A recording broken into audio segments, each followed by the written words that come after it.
Welcome to the Pat Mayo Hour UFC Fight Night 69. UFC Fight Night New Orleans. UFC Fight Night Indiana. Nope. Not Indiana. Louisiana.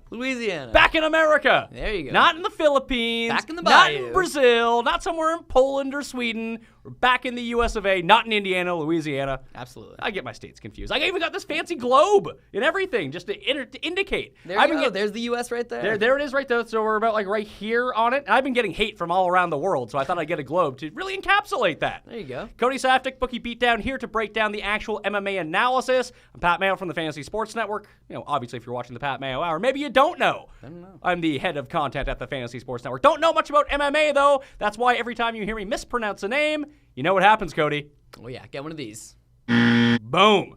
So that's going to happen from time to time. Although you say this one's probably not going to be that much trouble. Well, we're for back me. in the U.S. of A., so I'm thinking you may have a better chance here. Oh, watch me fail. We'll So the thing that I like to do the most in terms of breaking down the fantasy scoring and the fantasy pricing is look at the odds of the fight that are put out, look at the Kountermove scoring, look at the pricing on DraftKings, weigh them all together, and then figure out where the soft spots are, and then get your analysis on it. So let's get right to it. The first fight that popped off the screen to me, Thiago Tavares versus Bryan Ortega. Oh, yeah.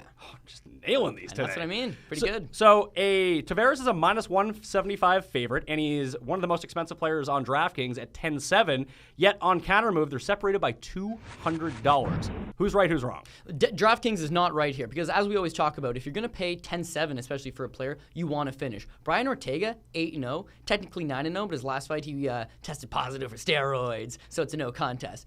He's never been defeated. He's never lost a fight. He's never been finished. So how can you sit here and be like, yeah, I'm going to pay Thiago Tavares 10-7 to get a finish? Not going to happen. With Ortega, he's a very high-level black belt. He trains out of a gym called Black House in California. Very famous gym. Anderson Silva's stopping grounds. That's where he spent a lot of the time training. This guy is very legitimate, and he has a very high-level black belt. Thiago Tavares, I know he's only 30 years old, but he's getting old at this point. I mean, he's been in the UFC since 2007. He's had a lot of fights. He's had some big wins. He's had some even bigger losses. And I think for a guy that fights once a year, he's kind of coming near the end of the road here. Bryan Ortega, T-City, terrible nickname, should probably get the win. And therefore, I cannot pay 10-7. And I'm kind of feeling Ortega to a certain extent anyways. So you just stay away fight for you. Yeah, just because I would like to say Ortega, he's got good value on him, especially, not the most expensive guy. However, I'm not really seeing a finish out of him as well. I'm seeing more so use the takedown, get the fight to the ground, use your superior jiu-jitsu to pass guard, maybe stay in guard, hold him down, work some light ground and pound, maybe look for an opening to get a submission, but that's not scoring us big-time points. I'd rather some of these big boys that are going to stand up on their feet and throw some leather. So actually at 10,700 on, he is the most expensive player on DraftKings. I noticed that, and I think there's much better value farther down the card. And when you see the odds, I mean, he's minus 175. There are other fighters on this card who are minus 200, minus 190 that are selling for a cheaper price. So you're saying that's the way to go? Absolutely. All right, next fight, Joe Soto versus Anthony Burchak. Yeah, Burchak. I think you put like a Burchak. Maybe I did. Well, we'll have to rewind the tape on that. We're getting the X on that one. one. A judges panel, and they'd either give you ding, ding, ding. Well, let's go to the judge so I can create a nice gap to actually put in the sound effect. There you go. Judges? Didn't happen for me. Maybe the next time. So Soto is 10-2 on DraftKings, 4,800 on Kountermove. They're the same on Kountermove, yet Soto is a minus 175 favorite. So I'm guessing he's probably going to appear on your Kountermove team if you think he can finish. Kountermove, definitely. Absolutely. I don't really see a finish coming out of him. However, Anthony Burchak was finished in his UFC debut in 1 minute flat. So I think when you're DraftKings, you're looking at that, and when you score people of how their past performances do, you're going to look at this guy. He got finished early, therefore not much value. Therefore, Joe Soto probably finished him early. Therefore, Joe Soto is expensive. I don't necessarily see it that way. Anthony Burchak is a very talented fighter, and he was actually supposed to fight Joe Soto in his UFC debut. What ended up happening is TJ Dillashaw, the UFC bantamweight champion, was supposed to fight Renan Barão. Renan Barão got sick, missed weight. They called Joe Soto last minute. He was supposed to be on the undercard fighting Burchak, and they said, hey, can you fight Dillashaw instead? So he leaves this fight with Burchak. Burchak gets paid his show and win money anyways, but doesn't fight that night. Joe Soto goes to the main event, loses a really nice fight against TJ Dillashaw, takes some damage in that fight, and has not had a fight since. And that was over a year ago.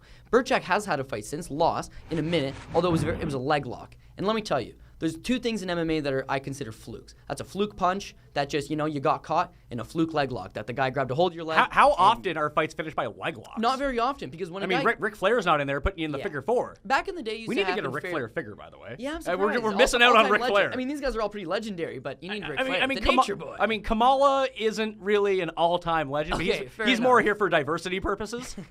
Yeah, with Ric Flair, I mean, what kind of podcast? With this guy being the dictator over all these jacked up white guys. I might have to have my picture and a picture of Ric Flair, or just me a picture in a Ric Flair wig and robe. Okay, actually, with a caption that just says "Woo!" Yeah, that'd be terrific. You should do a good Ric Flair impression. I don't do that anymore. Don't do that anymore. Nope. Ever since you got a girlfriend, you're not allowed to do that anymore. No, I've been banned. Surprising. Banned from getting chops wherever I go. So Soto, yes on Countermove, no on DraftKings? Yeah, I mean, there's some value either way. To be honest, I think Anthony Burchak as an underdog has a chance. He's got a really good wrestling pedigree, and I think that he could probably come in there, take Joe Soto down, and control him for 2 rounds. Joe Soto's a good fighter, but he's had some mental lapses in the past, most notably when he was the former Bellator champ. He lost a submission to Eddie Yagan, as well as he got TKO'd against a older wrestler fighter by the name of Joe Warren. So he's not the toughest guy mentally. He's looked good against TJ Dillashaw. That's why he's getting heavy value, but I'm not seeing it. And therefore, this is a bit of a stay away. If not, better value on Countermove, no value on DraftKings. Francisco Rivera versus Alex. This goes one of 2 ways. Caceres or Caceres. Caceres? Yeah. Bruce Leroy. I'm not even going to try the other one. Oh, Bruce Leroy. I like that. That's what he goes by. Let's go. Should I bet him? I mean, the odds in this fight are basically even, -110 to -120 on DraftKings. 9,600 for Rivera, 9,800 for, what's his name? Alex Caceres? No, the Bruce Leroy. Bruce Leroy, yeah. So he's $9,800. They're the same on Countermove. So if you feel really strongly in this fight, there's value to be had, or do you think this is just going to the decision and not much happens? Well, decision possibly, because it is very, very, very difficult to knock out Bruce Leroy. I'm not saying difficult to beat him. I believe he has a 10-7 pro record, but it is 10-7, yeah, nailed it. Very hard to knock this guy out. Now, he's got good submissions. The thing is, I don't think the fight's going to hit the mat. Francisco Rivera is far shorter than him, has a shorter reach. So he's going to have difficulty finding his range against the taller Bruce Leroy. However, he's got much more power. I just think he's a stronger guy. In his last fight against Uriah Faber, he ended up losing a TKO, but what ended up happening is he got poked in the eye. He covered up. Sorry, it wasn't a TKO, it was a submission. But he covered up his eye because he was like, oh man, I just got poked. Uriah was able to sling him in a bulldog choke and choke him out. The fight should have been ruled a no contest, but for whatever reason, the commission upheld it. So he's coming off what I think is still a good performance, and his takedown defense is good, and his striking is good. If he can just avoid the Bruce Leroy takedowns, and Bruce Leroy is not much of a wrestler, the biggest thing he's going to have to overcome is the fact that Bruce Leroy has a wicked arsenal of kicks. And because he's so long and so rangy, he's going to be able to kick him from a bay. But to be honest, I think Francisco Rivera breaks through here. I think he gets, maybe not a knockout, but he's going to be able to rough him up. Fight stays standing. He'll be able to score well. I decided to go with him on DraftKings and Countermove. On DraftKings at 9,600, it's not the most expensive person. It's a way to save a bit of cash, though, because you're going to want to have 2 guys that are over $10,000. Exactly. The way I see it every time, well, not every time, but you're looking for your 2 guys over 10,000. You're looking for your 2 guys that are cheap, and you need your moderate guy. Francisco Rivera, to me, is a moderate guy that'll score a moderate amount of points. He has so much power that he could get the knockout, which would be great. And even though his submission defense might be his issue and his wrestling defense is his issue, I don't think he's going to face certainly the wrestling problems with Caceres, maybe the submission problems, but the fight would have to hit the ground, and I don't think it will. Bryan Ebersol versus Omar Akhmedov. I killed him. I'm good with Russian names. Yeah, well, that was pretty good, actually. He should really change his name to Omarion. Omarion. Remember Omarion? Sounds like no, I don't. He was a rapper. He was in was that terrible movie? Stomp the Yard? Stomp the Yard. You know what? With the band. Yeah. I may have seen that. No, it wasn't that one. It was the other one. They made like 3 of them. It was also like another like terrible like dance. Fair enough. You whatever. got served? You got served with Omarion. Yes. That's the one. Okay, well then he's a legend right there. Yeah. This guy. Suckers got served. These guys not so much. Akhmedov is 10,600 on DraftKings, 5,200 on Countermove. He is a -140 favorite. Now, when you look at the lines, -140 in correlation with his price, his DFS price on both sites seems high compared to his odds. Is he this big of a favorite? You know what? Earlier in the week, I was feeling Omar Akhmedov. I thought to myself, you know what? I think he's going to beat Bryan Ebersol. I don't think he's going to have too many problems going against him. Maybe I'll spend that little bit of extra money on getting him. I think he's not a guaranteed win, but I feel safe with him. Then I got thinking, safe is not what I want to pay for that type of price. Bryan Ebersol, I want you to read me his record. I believe it's 51-16-1 with a no contest. That is the stat line. Right? That's a lot of fights, man. So I know he's only 34 really? years old. That's a lot of fights? That's a lot of fights. This is a guy who's very well traveled. In fact, he used to be a university collegiate wrestler, and he What, it went in 1971? a long time ago. And he punched out the captain of the hockey team. And I suppose the program he was in valued hockey. I believe it was in Indiana. I believe so. Not Louisiana? End up kicking him out of the school. And so he's been a world traveler. He moved to Australia for a long time. Now he lives in Thailand. He's a world traveler. He's, I don't want to say a journeyman, but his record basically indicates that. Well, he's almost literally a journeyman. Yeah. He's been around. I mean, he's been everywhere. There you go. Yeah. And he's had fights in most of those places. So I love Bryan Ebersol. And what I'm trying to get at here is this is someone who's seen it all. And there's not much that you can do to him that he has not seen. His submission defense, oh my God, impeccable. His wrestling, fairly good because of his collegiate background. His striking, so unorthodox. It hits guys in angles that you would not think possible. The only downside to him is at this point in his career, 34 years old, in all those fights, he's not the same guy he used to be. He's dramatically slower. I don't think Akhmedov's going to hurt him. I don't think he's going to finish him. I think he might grind him down. I think he might win the decision. But I don't think there's going to be a whole lot of action. And therefore, I can't justify paying that price for him. Would you go with the 8,800 or the 4,400 to save cap, like give yourself cap relief if you think it's going to go to, let's say, a decision? But if it goes a decision and Ebersol even, does okay. He's not going to pile up points? Yeah, just because I've seen it before where, most notably, that Matt Brown versus Johnny Hendricks fight. It was like Matt Brown will do okay, but if he spends the whole time on his back, I mean, you don't rack up points. The shots that you land from your back are not significant. You're not really going for submission attempts in this day and age off your back unless you're a complete wizard.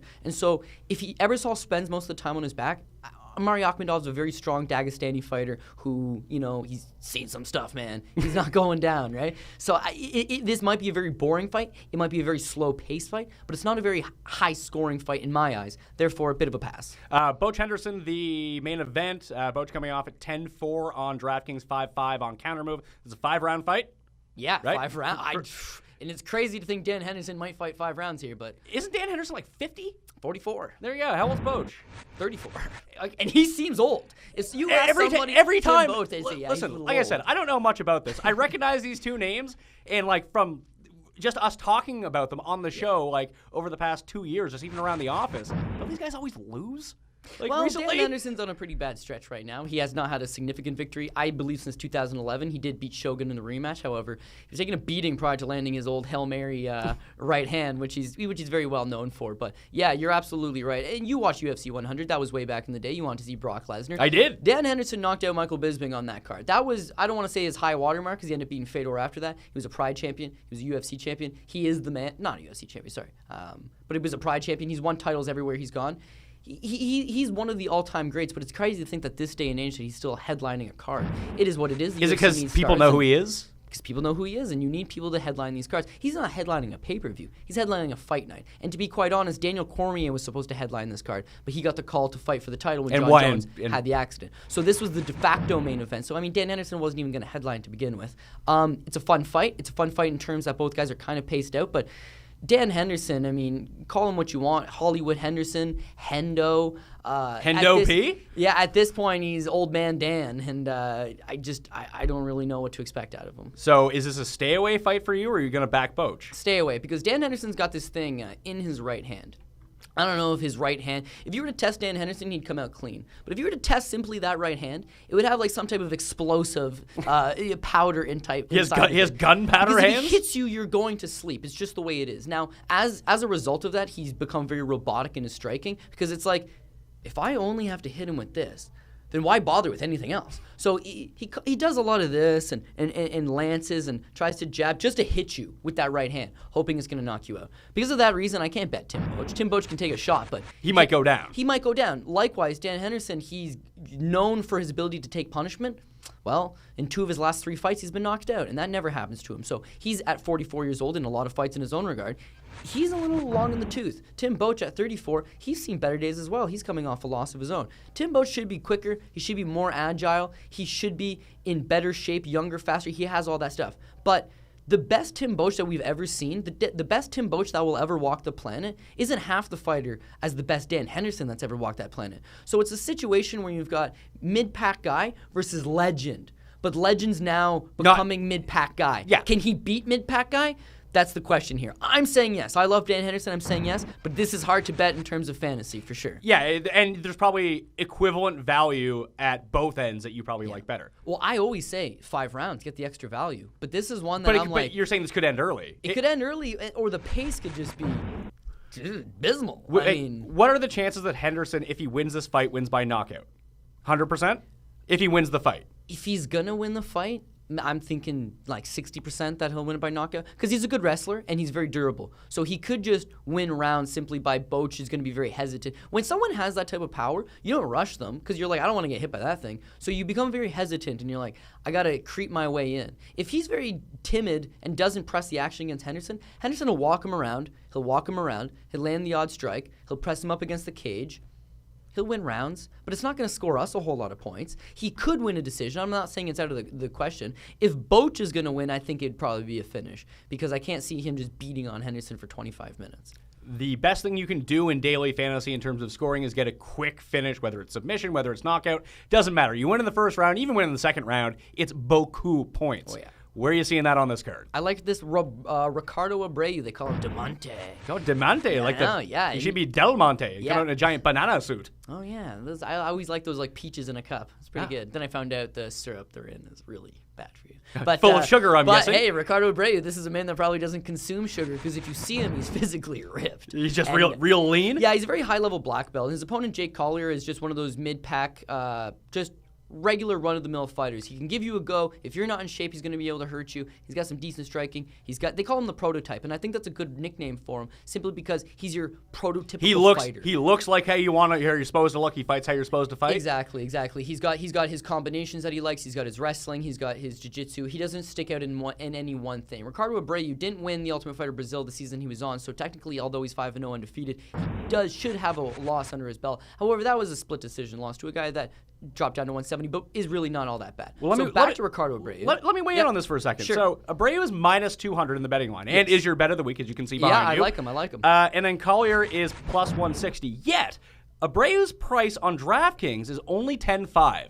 Now, he is in the same range as other guys that we've talked about already. Tavares was 10.7 as the most expensive guy. Even Soto was 10.2. And this guy is the biggest favorite in terms of betting on the card. That seems like supreme value. Now, Kountermove is savvy to this. He's 5.5 on Kountermove. He's the most expensive guy. And Collier's the least expensive guy at 4,100. So Abreu seems, at least for DraftKings purposes, now you might go with him on both because you know where to save money on Kountermove. But it seems like he is the must-have play on DraftKings. Well, were you saying he's 5.5 on Kountermove? Because I believe he was 4,800 on Kountermove. Oh, really? When I picked him, I thought there was crazy value on him. So we're going to have a double check on that. Maybe we can actually get producer A-Rap behind the glass to chime in. But I'll search it on my phone while you talk. Okay, absolutely. Yeah, but Ricardo do some mid-show producing. Then let's just say he is 5,500. I'm going to say right now, this is a guy that is on both of my teams. Because as we were mentioning, he's fighting a guy that, as I said, is the prototype. He's very average in all areas, but he knows MMA as a whole. Ricardo Abreu is a guy that, very young, got his black belt in Brazilian Jiu-Jitsu in 5 years, which is extremely fast. That is fast. He then went on to win 3 world titles. I mean, yeah, I've been doing Jiu-Jitsu for 6 years, and I still have my white belt. You're not a black belt? No, that I am not. What it comes down to is the fact that this guy is a freak athlete. Now, he weighed in his last fight 183 pounds. That suggests to me that maybe he can still drop down to 170, play that welterweight game. But the fact is that he's a very sturdy guy. He's strong. He'll be able to get the takedown. I think he'll be able to threaten Collier. Collier's 0-1 in the UFC. His last fight was against Vitor Miranda, another Brazilian fighter who was 36 years old, and he did not fare well in that contest. So I think he might be kind of a little out of his element, so to speak, in this one. And regardless of the price of Abreu, I would like to play him on both of my lineups, on DraftKings and Kountermove. On DraftKings, you can get him for 10.5, as you mentioned, which is more expensive, but as I keep talking about it, I think he's going to be able to get the finish, whereas Thiago Tavares, which is only $200 more. You are correct. He is 4,800. Which is great value as far as I'm concerned on Kountermove, so I enjoy that, no doubt. Yeah, so he's the must-have of the week on both sides. Yeah, and he's your bet of the week. Yeah, that's what I mean. I saw some value in it, and I like it. The only thing that could happen is I don't want to say one of these typical Brazilians that gas out and lose all their energy, but I think he's taking this one seriously, so that's my bet. Any more quick finishes you can see on the card? Quick finishes, yeah. There's going to be a couple that are going to be quick finishes. It's going to be hard to figure out what side of the quick finish you're going to be. Okay, right? so let's hear them. Derrick Lewis versus Shawn Jordan. is not likely going to go 3 rounds. It could go 3 rounds. They're exactly the same price on DraftKings. Exactly. So, who do you want? Because one of these guys is probably going to score very big. No, that's my question to you. I'm saying Shawn Jordan. That's my question to you. Who do I want? I'm going Shawn Jordan. When I talked to Paul Shaughnessy earlier in the week, he's actually going against Shawn Jordan, going Derrick Lewis. Small fact here, Shawn Jordan, former LSU linebacker at the 2007 squad, freak athlete. This guy's 264 pounds, Pat, and can do a standing backflip. Oh, we've talked about this guy before. He got the knockout last time around. Yeah, and he's from LSU, which is Louisiana. Hometown guy. Home turf. He trains at a very good gym in American Top Team, which we talk about all the time, and he's just a very good athlete. One more little note here is that these guys actually fought before, back in the regional scene, the Louisiana regional scene, way back in the day. Shawn Jordan got the unanimous decision. Now, both guys have obviously evolved, and Derrick Lewis to this day says he got robbed in that fight. He says not specifically, but one of the main reasons he wanted to sign with the UFC is he wanted his vengeance on Shawn Jordan. Unfortunately, I just don't think he's got the skill. He's got a hell of a right hand. He's got a lot of power. He's a very big, thick guy, but he did some time in jail. Okay. Came out of jail, was like, man, I got no money. Then his buddy called him up and was like, I know this guy that has fights, and they'll give you money if you fight. So he was like, I'm in, right? So he started winning. So now he's in the UFC. He's making some good coin. Somebody asks him in an interview. They're like, oh, what's the plan? He's like, man, I hate fighting, man. The anxiety it gives me, I hate that. I'm just trying to fight 3, maybe 4 more times so I can pay off my house, and then I'm out. That's not a good mentality. Shawn Jordan, this is a guy, he's a failed football player, which means he had ambitions to play at a higher level. And he played for one of the elite college football programs, meaning he's an elite athlete. Absolutely. That never materialized for him, but you're sure that he's probably got the same ambitions of taking this as far as he can. Plus knows how to train properly, knows all the dieting. I think that's a lot of things that if you're not at one of these big gyms and you're a fighter, then maybe you just don't understand. And if you go to an elite college football program, that gets ingrained in you every day, like what you need to do to maintain yourself. Absolutely. And just as we mentioned, I mean, a freak athlete in the sense that he's 265 pounds is the most that you can weigh in the UFC. That is the limit. Like, is he a fat 265? No, I mean, he's not fat. He's not exactly the most ripped guy, but how many heavyweights are? If you're not Brock Lesnar, you're not exactly ripped. The fact that he's that big and can still be that mobile, that's huge for me. If he does get punched square in the mouth, he's going to get knocked out. Anybody's going to get knocked out. I think he's going to be mobile enough to, 1, move out of the way of the shots, and 2, I think his gym is going to tell him, listen, your opponent has no cardio. Take him down round 1. Take him down, even if you just lie on him, just take him down. Round 2, he's going to be significantly more tired. Knock him out. So if I get 50 points instead of 100 points for a second round finish, I still like it. I like Shawn Jordan. Any underdog you can see to save some cap value here? Yeah, I got Ben Rothwell. All the things I said about Shawn Jordan, very applicable to Ben Rothwell. He cannot do a backflip, I assure you that. But he is massive and has a lot of power. He's the betting underdog against Matt Mitrione, and that's a head-scratcher for me. I think Ben Rothwell is a guy that he can take basically any amounts of punishment and keep going on. I've seen this guy in a fight with Mark Hunt. I've seen him in a fight with Cain Velasquez where it was like, this guy's not human. He marches forward. And his last fight against Alistair Overeem, same situation. He takes shots, but he takes through and he knocks you out. Matt Mitrione is very susceptible to those types of fighters. He has finished 5 of his last 6 wins by knockout in the first round. So he seems like the type of player you would want. But if he doesn't knock you in the first round, he's pooched. He's done. Ben Rothwell will walk through and beat him here. For $9,100 on DraftKings, that's good value to me. And even he's more super so. cheap on Countermove. Wow. They're just giving them away on Countermove. Yeah, give me Abreu and Rothwell on Countermove. I like that. Okay, so last week, your DraftKings and Countermoves teams were awesome. Yeah, they did good. They won some big money. We had someone tell us they won big in a GPP. Yeah. That's huge when it comes to this. So we're going to try to bang out another one here. So your winning picks for UFC Fight Night 68 in New Orleans, Louisiana, not Indiana, like I had previously, not thought, just missaid, but missaid. Either way, so DraftKings team, who you got? Okay, yeah, so we'll start off with our DraftKings team, and this is the first time I've ever done this. You're going to notice a trend here, right? On DraftKings, I went with Ricardo Abreu, 10-5. You've already talked him up. He's your guy this week. He's expensive, but I like him for the finish. Dustin Poirier at 10,400. Dustin Poirier is a guy that brings the action. The flip side to that is he's very aggressive. He could walk into something and get clipped. I don't necessarily see it happening. I like his opponent, Yancy Medeiros, but I think Poirier is going to walk through, score some points, do good for me. I like Dustin Poirier here. Shawn Jordan, as we mentioned, 9,700. I believe I said 91. But so with Shawn Jordan, he's just the better athlete. He's going to have the better endurance. All he has to do is not get knocked out. Heavyweight fights, they do go the distance, but they don't typically go the distance. That's what they're known for. And with a guy in, as we talked about Matt Mitrione, he's good at knocking guys out in that first round. But if he doesn't, he's screwed. Yeah, Shawn Jordan's opponent, Derrick Lewis, he lost to Matt Mitrione in like 56 or 46 seconds. It was a short little right hand, hit him, and he went down. Shawn Jordan has that ability. I'm hoping he's going to be able to do that. For 97, I like it. Flip side to that, Ben Rothwell, I hope that does not happen to him. He survives the Matt Mitrione early onslaught, and I hope he gets the win at 9,100. And then I had so much money left over because I had two cheap guys here in Shawn Jordan and Ben Rothwell. And you went with this coin flip fight with Francisco Rivera. I decided to go with Francisco Rivera. $9,600. I think that he has the ability to knock him out, but even if he doesn't, he'll just be able to be consistent for me, land some strikes standing. He'll be able to get some takedowns if he wants them. I hope he's going to do it. Now, what you'll notice here, counter move. You have the exact same team. I've never been able to afford that. I've never been able to afford the exact same guys on both. But for whatever reason, because there's certain prices, on counter move, I'm saving so much money on Shawn Jordan, Ben Rothwell. Flip side to that on DraftKings, Ben Rothwell and Shawn Jordan are very cheap again. Now, I could afford Abreu or Justin Poirier. You have so much on DraftKings. I'm leaving $700 on the table. That's fine, especially in a GPP. Yeah. That is fine. That's how you distinguish your unique lineup from the others. Exactly. On counter move, leaving $500. So there's a lot of money on the table, as you said. That I think will be beneficial to me because more people are going, oh my god, I have so much money left. I'll go pick someone else. I'll drop Ben Rothwell and I'll take someone more expensive, and then Rothwell gets the finish, and you're like, I should have gone with that. So to the players at home, if you want to sub a certain guy, you have so much money to play with. You can basically have, if you're thinking at home, you know what, Cody, I like your lineup. Yeah, I really like this guy instead. Or take him, switch it out. Or you feel like Shawn Jordan's a bit too risky. Sure, you can drop him off and afford someone else. Absolutely. You do have the money to do that. Now, I have tried to do lineups like this before, but when you flip it, DraftKings typically is always too expensive. So yes. This is the first time I was able to do both of them. If you're going to play multiple games, then obviously you might, change the lineups here and there, but I like this lineup. Cody Saftik, check him on the Bookie Beatdown on the Fantasy Sports Network and the Fight Network. Follow him on Twitter at CJ Saftik and follow the Bookie Beatdown at Bookie_Beatdown. I think I got it. Yeah. I mispronounced one name. And you said it was in Indiana, but I don't think that counts against your score. Hey, they rhyme. The Louisiana, the Indiana. I got it in my head. You're Italian. Yeah, I'm not.